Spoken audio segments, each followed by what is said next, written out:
nakakaloka. TT in the morning!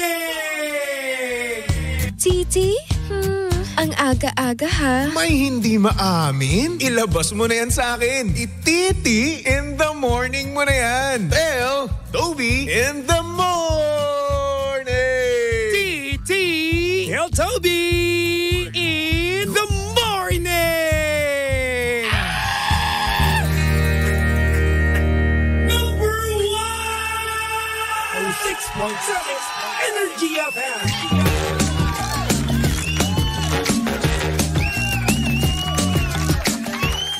Same, pero iba. We are number 1, 6.7 Energy FM Pangga. Huwag mo sabihing radyo, sabihin mo. Oras sa buong kabuluan, Pangga, check your time. It's now 6:28 on the clock. Good morning, Luzon, Visayas at Mindanao, Metro and Mega Manila. Yan at syempre good morning din sa mga Pangga nating kasalukuyang kumakain na ng breakfast niyan. Uy, good morning. Yan sa mga Pangga natin dyan kumakain ng long silog, top silog, to silog. Uy, pengi naman ako niyan. Ang sarap-sarap naman. Ang sarap-sarap ng iyong kinakain tapos samahan mo pa ng suka, diba? Ketchup, ano pa ba? Garlic rice. Heaven.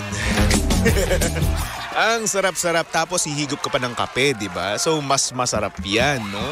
Oo, tas kasama mo pa yung jowa mo. Ay nako, sana all lang talaga no? Oo.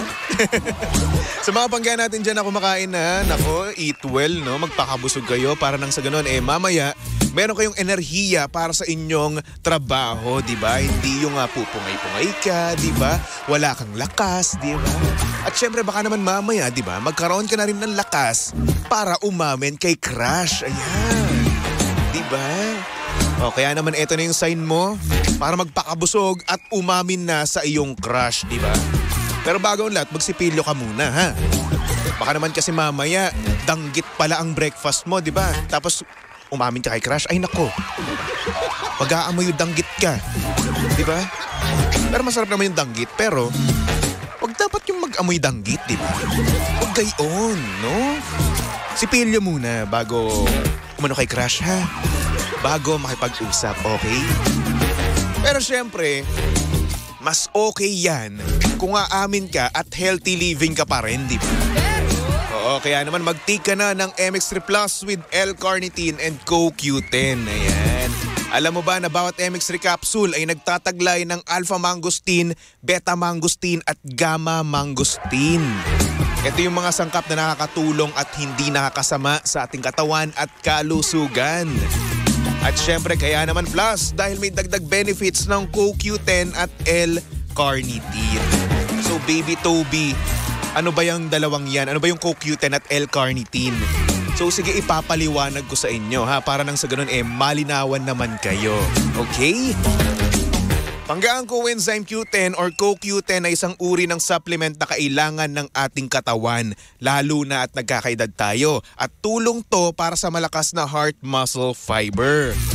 At syempre ang L-carnitine naman ay isang uri ng protina na tumutulong sa maayos na metabolism o panunaw. Okay, malinaw na ba ngayon, ha?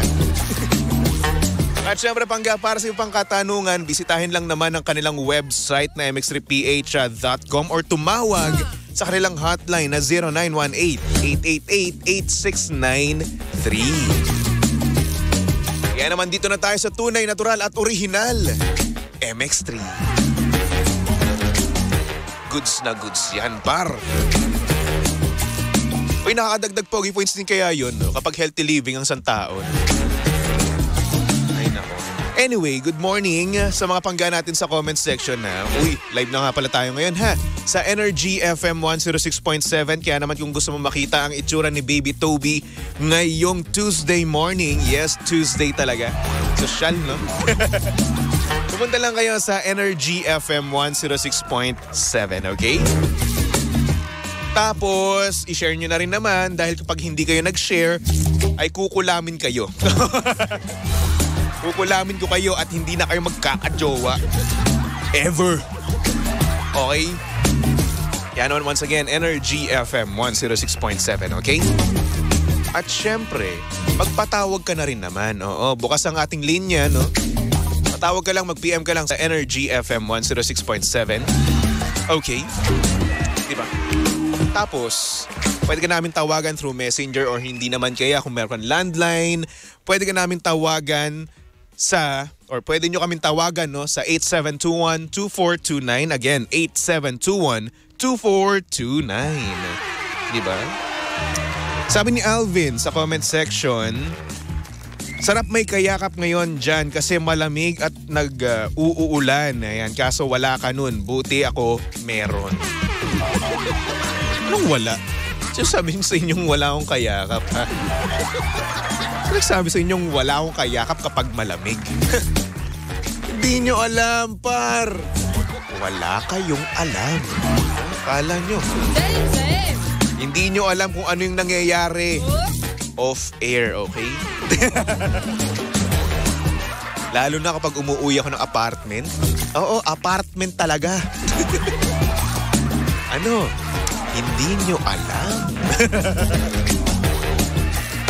Ay, nako. Hello din kay Armanda Chavez. Sabi niya, morning baby Toby, watching here from Bicol. Hoy, hello po sa inyong lahat. Sabi naman ni Jackie, single left the view. Ngayong malamig na umaga, Diyos lang. Actually, oo, no. Karamihan sa mga single ngayon, hikahos. Hindi sa pera oo. Sa lambing, ganun. Kasi nga naman, di ba, ngayong malamig kasi, no, ang sarap-sarap magpahinga, ang sarap-sarap magpalambing, ang sarap-sarap makipaglandian, di ba? Yun yung masarap gawin nyo yun eh. Bukod sa magkape, no, masarap makipaglandian. Kaso ang problema ng mga single, wala sa ating lalandi, wala tayong kalandian, wala tayong kachatman lang, di ba? Hindi pong pasimpleng banat sa chat, no? Wala eh, di ba? So ayun, paano tayo ngayon mga single, no? Ay nako, ang hirap. Nakakamiss, di ba? Kapag malamig, di ba? Kapag malamig, jowang-jowa tayong mga single. Kapag malamig lang naman, no? Aminin man natin sa hindi, minsan nakakamiss din may kayakap. Lalong-lalong pag malamig, no? Yung bebe time, kaso wala tayong bebe time. Looking for ka bebe time, no? Sa mga pangga natin single dyan, kung gusto mo ng bebe time ngayon, ayan, magpatawag ka. Energy FM 106.7, no? Pwedeng-pwede yan. Kung gusto mo lang naman. Kung ayaw mo, edit don't, diba? Ay, nako. Anyway, good morning sa mga pangga natin dyan nilalamig, no? Sa mga pangga naman natin dyan na nag-iisip kung maliligo ba siya o hindi. Ay, nako, maligo ka. Di porkit umuulan yun at malamig, hindi ka na maliligo, no? Hindi porkit na napakalamig ngayon, na wala kayong heater, no, ay hindi ka na maliligo. Maligo ka, par. Maawa ka sa mga makakasama. Okay? Go ahead, this is your sign. Maligo ka na. Pumunta ka na ng banyo, maghubad ka na, mag-shower ka na. Okay? Sabon, shampoo, conditioner, lahat-lahat. Okay? Maghudhud ka. Ganun. Makasingit-singitan mo. Minsan pag ganun din kayo, no? Kapag Sabado at Linggo, no, tapos umuulan, no? Tapos malamig, no? Hindi na kayo maliligo. Pero huy, huwag ganun. Ako dati namin ko ganun ako. Dati, oh. Pero ngayon hindi na. Na-realize ko na hindi ko pala talaga kaya. Ayoko nang hindi naliligo. Mas masaya kasi kapag naliligo ka, eh. Diba? Kaya mag-go ahead, this is your sign. Maligo ka ng bata ka, ha? Ay, nako. Sabi ni Arnold, good morning, baby Tobes. Pa-shoutout naman sa mga suki ng lutong bahay ni Daddy Arok. Ayan. Lalo na kay Baste na malapit ng malate sa school niya. Ayan. Ingat at God bless, no? Oo. At ikaw, huwag ka na malilate sa school, ha? Kayo naman. Ana Velasco, good morning. Sabi niya, good morning baby Toby. With matching kiss and hearts. Hello. Sabi naman ni Steven, pwede naman mag bebe time alone na. Paano yun? Bebe time alone? Kakausapin mo sarili mo, papakiligin mo sarili mo, no? Babanatan mo sarili mo. Sabihin mo, password ka ba? Kasi ang hirap mong kalimutan, ganun. Ganun ba yung bebe tayong sarili? Parang weirdo ko naman nun. Ay nako. Carolina, hello. Sabi niya, blessed na morning DJ Toby. Yan, maulan daw. Magkape-kape na lang daw tayo. Oo. Kay Mami Rosie Lopez, yakapin mo na lang ang unan, baby Toby. Ano pa nga bang magagawa ko? Yun lang naman yun eh. Kumot at unan na nga lang naman talaga, niyayapos ko ngayon. Di ba? At tayo magagawa dyan. Oo. Sana yan na lang yan, par.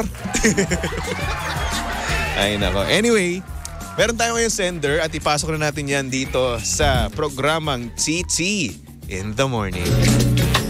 Oh yeah, TT in the Morning. Why? Ang aga-aga ha. Tell Toby in the Morning.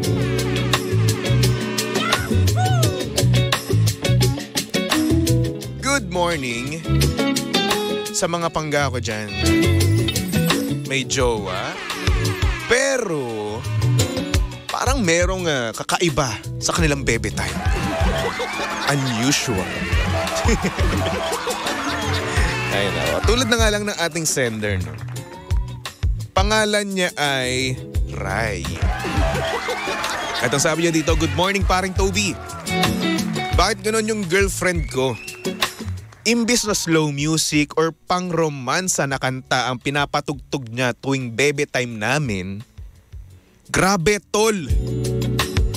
Metal! Imbis na mapagiling ka, mapapa-headbang ka na lang talaga sa sobrang rakrakan. Normal lang ba to? O kanya-kanyang trip lang talaga? Pero minsan, hindi ko maiwasan na parang ma-off. Parang mawalan ng gana sa sobrang rakrakan. Pero siya, bigay todo pa rin. Anyway, ayun lang naman. Share ko lang. Maraming salamat, pre. Pre, you're welcome, pre. Gar, you're welcome, Gar. Pero yun na nga, no? Siguro, kanya-kanyang trip lang naman yan, oo. Kaya nga nasabi ko ng dati, no? Kanya-kanyang turn-ons yan. Diba kung trip ng jowa mo, no? Napatugtugin niyang metal, no? Wala namang masama dun. Ayaw mo nun? Cool kid yung girlfriend mo, no? Metal pinapatugtog, diba? Oy, bihira yun, ha? Bihira. Konti lang kilala ko na nagpapatugtog ng metal, no? Lalong-lalo na sa kama. Lalong-lalo na sa bebe time nyo, no? Pero yun. Pero kung ganadong-ganado naman siya, no? Aayaw ka pa ba? Ha? Ganadong-ganado. O baka naman din, di ba? Kaya, yun yung pinapatugtog niya. For sure, di ba kapag metal, malakas yan, di ba? Yan, di ba? Yung mga Slipknot, ganyan. Malakas yan. So, ibig sabihin lang siguro niyan, no? Ayaw niya kayong marinig ng kapitbahay, ganun. Baka naman kasi loud, ganun. Baka loud kayo, so ayun, magpapatugtog siya ng malakas, di ba? Metal songs, di ba? So, wala namang problema doon, di ba? Oo. At kung ikaw naman ay parang nawawala ng gana, no? Babalik din yan. Masanay ka rin. Bakit? Kasi, una sa lahat, no, babalik din yan kasi bigay todo pa rin naman yung iyong girlfriend, di ba? Bigay todo. Ay, mga lalaki, di ba? Kapag ganun, di ba? Kapag bigay todo yung partner natin, wala tayong pakialam kung ano yung nasa paligid natin, no? Nakafocus lang tayo sa kanya, di ba? Focus lang tayo dun sa goal natin. Di ba? So, wala namang masama dun. Kung metal ang gusto niya. Siguro yung iba gusto ng pang-romansa. Like for example, yung kanta ni Arthur Neri, di ba? May mga pang-romansa doon. Hindi ko naman nilalahat pero merong iba, di ba? So, meron din naman yung Nice and Slow ni Usher, di ba? Madami. Or hindi naman kaya gusto mo medyo old school, di ba? Oh. Careless Whisper. Diba? Kung ganun, wala nang problema doon kung gusto niya ng metal, diba? So yun, go ahead, diba? Pero madaming mga slow jams dyan, no? Na kung saan talagang nakakadala ng emotions, diba? Nakakadala ng alam nyo na. Pero kung metal ang gusto niya, no? Hayaan mo lang, Chong. Hayaan mo lang siya na gawin niya kung ano gusto niya. Kasi at the end of the day, di ba? Ikaw din naman maliligayahan. Ikaw na nga mismo nagsabi, di ba? Ikaw na nagsabi na bigay todo pa rin siya. Oh. Chong, ayaw mo pa nun? Ako gusto ko na nun. Hindi na ako magre-reklamo dun, di ba? Whether kung metal yan, pan-romansa man niyang pinapatugtog niya, no? Wala na akong pakialam, no? As long as andun siya, mahal ko siya, no?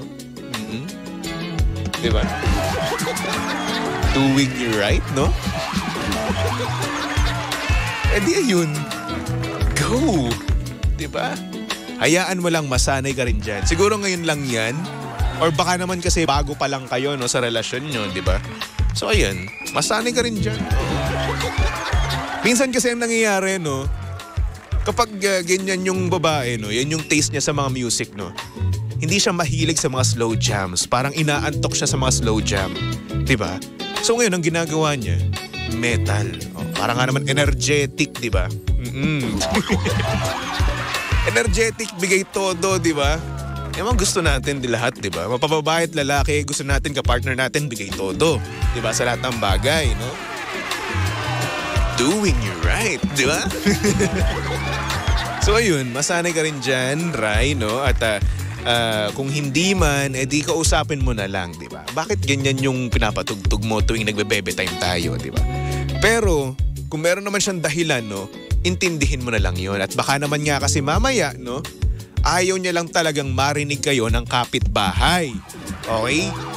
Kasi pag narinig kayo ng kapitbahay nila, no? Or kapitbahay nyo mismo, baka mamaya, may malaki kasi yung chance na magsumbong di ba? Magsumbong sa nanay mo. Magsumbong sa nanay niya, di ba? Eh di mayayari pa kayo, no? At mamaya, baka i-chismis pa kayo sa kapitbahay pang iba, di ba? Sabihin, uy, eto si ganyan, tuwing gabi ganito. Oo. Parang kabayo, ganun. Ang ingay-ingay. Di ba? Gusto niyo ba yung ganun? Baka si mamaya ayaw nyo, di ba? So ngayon, nilalaksan niya, di ba? Ayun. Eh di kung bigay todo pa rin naman, okay lang yan. Masanay ka lang. Okay? Hays. Sabi ni Choco Loco, baka yung ungol nyo kasi pang-rock na rin. Di ba? Kaya nga nasabi ko, baka nga kasi mamaya, ang loud nyo rin naman, no? So ayun. Metal na lang patugtugin niya para malakas-lakas, no? Matabunan, di ba? Sabi ni Tessa Mateo, let's get loud lang ang peg, di ba? Kaya mo nun. Let's get loud. Sabi ni Jackie, kulang na nga sa lambing, kulang pa sa dilig. Huy. Hey. That's me. Uy, huwag nga kayong ganyan. Wala pa akong karanasan sa mga ganyang bagay. Hindi ko po alam yan, di ba? Kulang sa lambing, kulang sa dilig. Tapos mag-AA ka pa. Ay nako. Anyway, Rai, maraming salamat sa pag-send mo ng message. Maraming salamat dahil pinili mo ang program ni Baby Toby na pag-sharean ng mga ganyang bagay, no? Saktong-sakto, malamig ngayon, no? Oo. Hays. Nakakamiss. Diyos! Hindi. Namimiss ko nang uminom ng kape. Namimiss ko na kumain ng champurado tuwing umuulan, di ba? At nag-cancel ang pasok. Balita ko, cancel na naman mga pasok ngayon eh. Oo. Lalong-lalo sa Cavite. Nakakamiss yung ano namin, si Gob Pogi. Oo. Taro sa'yo, Gob Pogi. Anyway. Hays. Ray, maraming salamat at sa mga pagga naman natin dyan na gustong mag-send ng kanilang mensahe sa buhay, yung mga bagay na hindi nila masabi, no, or hindi naman kaya gusto nilang mag-confess ng kanilang deepest, darkest, wildest secret, no. Lahat-lahat na. Bukas ang ating linya, magpatawag ka lang sa Energy FM 106.7, okay? Or ang ating PLDT landline, wag niyong kakalimutan, 8721-2429. Para sa ating next song, no? Hindi ko ipapatugtugan ng metal. Kasi una sa lahat wala kami nun. Gusto yung command nun. Wala eh. TJ Monterde with the song Palagi. Tumutok lang dito sa estasyong same pero iba. We are number 1, 06.7 Energy FM Pangga. Huwag mo sabihing radyo, sabihin mo. Hindi man na